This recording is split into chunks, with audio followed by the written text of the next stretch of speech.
par rapport à ce que Suleiman alayhi salam a dit sur le Mahdi alayhi salam, il a dit le Mahdi possédera la science des vents accordés par le souverain, d'accord, car il est l'héritier du roi des rois. Allahu Akbar. Alors pour la sœur qui essaie de monter, ça marche toujours pas. Inch'Allah, qu'Allah te facilite. Je t'en prie, mon frère. Alors, moi, ce que j'ai appris, c'est que sous tout texte, il y a le côté physique, donc le premier plan, et le côté métaphysique, le second plan, très généralement. Là, si on parle du côté bien physique, ben finalement, il va hériter. C'est pas plus clair que ça, hein, et enfin, il n'y a pas plus clair que ça. Il va hériter du vent.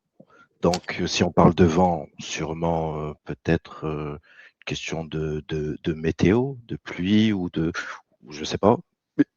Et si on parle du côté métaphysique, qui moi m'intéresse, on va dire un peu plus, où j'ai un peu plus d'attirance, c'est le vent, c'est un côté plus subtil, tout l'inverse de la terre, donc de la matière. Et il pourra donc avoir une influence énergétique à ce qui l'entoure, intérieurement et extérieurement.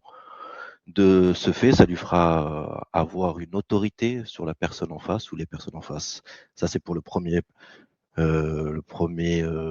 message que j'en retire dans le côté métaphysique, mais il y a aussi le côté non visible qui pourrait s'apparenter au djinn ou à d'autres espèces qu'on ne connaît pas et qui possèdent une communication bien plus particulière que la nôtre. Voilà ce que je peux dire sur ça.